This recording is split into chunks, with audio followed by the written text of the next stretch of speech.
On December 25, 2021, NASA's James Webb Telescope was launched from the European Space Agency's Launch Center in French Guyana. After 6 months of testing and configuring the telescope, in July of 2022, its first images were transmitted.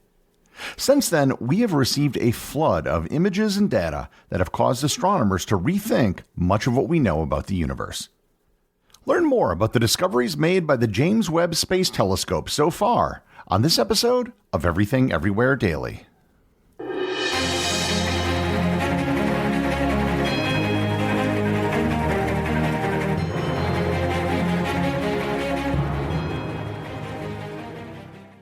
This episode is sponsored by NerdWallet. Nerds! When it comes to general knowledge and history, you know I've got you covered. But who do you turn to when you need smart financial decisions? If your answer is NerdWallet, then you're absolutely right. And if it's not, let me change your mind. The nerds at NerdWallet have spent thousands of hours researching and reviewing over 1,300 financial products. And they have the tools you need to make smarter financial decisions. Looking for a credit card? Go beyond the basic comparisons, filter for features that matter to you, and read in-depth reviews. Ready to choose a high-yield savings account? Get access to exclusive deals and compare rates, bonuses, and more. House hunting? View today's top mortgage rates for your home sweet home. Make the nerds your go-to resource for smart financial decisions. Head to nerdwallet.com/learn more. NerdWallet. Finance smarter. Disclosure: NerdWallet Compare Incorporated, NMLS 1617539. This episode is sponsored by ButcherBox. We're now in the thick of football season, and that means inviting friends over to watch the big games. If you're going to have people over, then you're going to have to feed them. And no matter what your game day food selection is, ButcherBox can help you out. ButcherBox is currently offering new members a great deal that will help in your game day preparations. New members can get their choice of ground beef, chicken wings, or bacon for free in every order for the lifetime of your subscription. Want to serve burgers or sliders? Then go with the ground beef. If you love chicken wings, then you can go for that. And of course, bacon goes with everything. No matter what you select, ButcherBox only offers the highest quality meats and seafoods. So sign up to ButcherBox today by going to butcherbox.com/daily to receive your choice of ground beef, chicken wings, or bacon for free in every order for the lifetime of your subscription. Plus, you get $20 off your first order. Once again, that's butcherbox.com/daily and enter code DAILY at checkout. I should start by noting that this episode is a follow-up to an episode I recorded back in December of 2021. That episode was recorded just before the James Webb Space Telescope was launched and deployed. And to recap, the Webb is the largest space telescope ever built. Its mirror has a diameter of 6.5 meters, or 21.3 feet. As a point of comparison, the Hubble Space Telescope has a diameter of 2.4 meters, or 7.9 feet. So the total light gathering area of the Webb is 6.25 times greater than that of the Hubble. Whereas the Hubble is designed to observe in the visible part of the spectrum, the Webb is designed to observe in the infrared part of the spectrum. The reason why it was built to observe in the infrared part of the spectrum is because it's designed to observe some of the furthest objects possible in the universe. The further away something is, the further back in time you're looking. As the universe is expanding, the light from these distant objects is being stretched into longer wavelengths. This is known as the redshift, and it's the light equivalent of the Doppler effect that you can hear when vehicles approach you and then drive away. The launch and deployment of the Webb was a very risky and intricate affair. The telescope had 344 single-point failures. That means there were 344 things that, if any one of them went wrong, would scuttle the entire mission. Unlike other space telescopes, the Webb is not in Earth orbit. Rather, it's located at a gravitationally stable point known as L2, or Lagrange point 2, which is located at a point in space on the other side of the moon from the Earth. After years and years of planning, everything went perfectly. NASA spent more than 6 months testing and tweaking the camera before it was ready to start making observations. I should note one other thing so that some of these observations make sense. Astronomy is a different type of science. If you really want to apply the scientific method properly, you develop a hypothesis and then you test it with an experiment. But you can't really do that in astronomy. You can't build a star to see how it works. Instead, astronomy relies on observations. You can make a prediction, but then you have to find something to verify it. For example, this was the case with gravitational lensing. Albert Einstein first predicted that gravity could act like a lens to bend light in 1912. Decades after his prediction, in 1979, such an example was found. Most of the time, astronomers will observe something and then develop a theory to try and explain it. And when they observe something that doesn't jibe with the theory, then the theory needs to be adjusted or replaced altogether.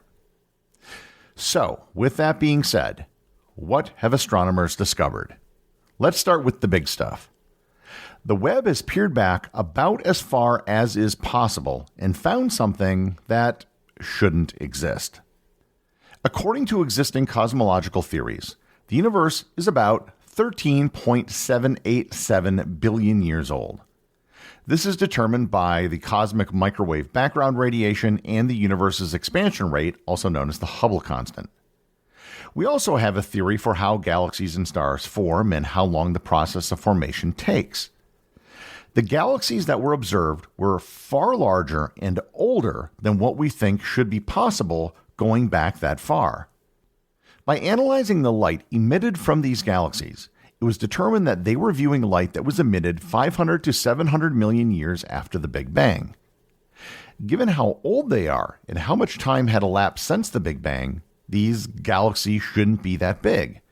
And perhaps more importantly, the red stars in the galaxy shouldn't be that old. Previous observations by the Hubble have found blue stars in distant early galaxies. Blue stars are younger because they have more mass and burn hotter. They expected galaxies with about 1 billion solar masses, but they ended up finding some with 50 billion solar masses.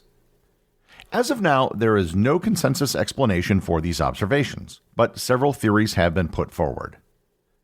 One is that the process of galactic formation in the early universe was either different than it is today, or some other variable, such as a large black hole in the center of the galaxy, accelerated the formation of galaxies.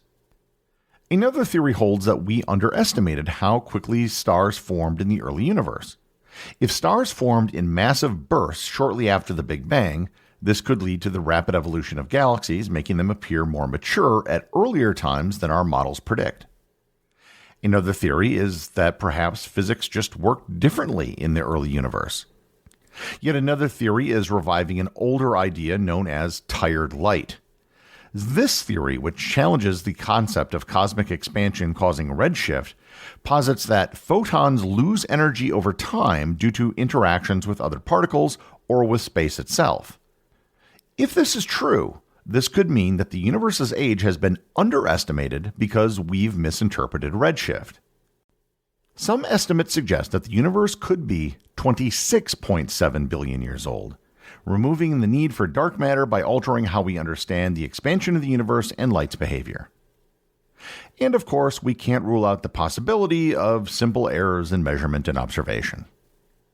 We have no clue what the answer is at this moment, but resolving these discrepancies is going to be one of the hottest areas of cosmological research over the next several years. Another area where the Webb has made exciting new discoveries is in the area of exoplanets. If you remember back to my episode on exoplanets, the vast majority of the 5,765 known exoplanets, as of the time of this recording, have been discovered by their influence on the star they orbit. Either the gravity of the planet causes the star to wobble, or it slightly dims the light coming from the star when it passes in front of it. Given how powerful the Webb is, it's able to do something that hasn't been done before. It can directly analyze the atmosphere of some exoplanets. Of particular interest was planet WASP 39b. The planet was first discovered in 2011. And it was a high priority for the Webb to look at. Webb analyzed the planet's light spectrum and determined that it had water, carbon dioxide, sodium, and sulfur dioxide in its atmosphere. WASP 96b is a planet that's about half the mass of Jupiter that orbits its star at 1/9 the distance that Mercury does the Sun. The Webb found out that it had water in its atmosphere and that it probably has clouds and hazes in its atmosphere as well. Water isn't the only type of cloud that was found.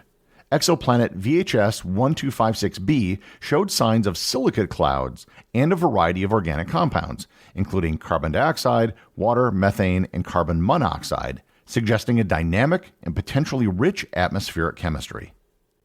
VHS 1256b is actually closer to a brown dwarf than a planet. It's huge, but it isn't big enough to start fusion and become a star. The silicate clouds in its atmosphere might actually be a type of liquid sand.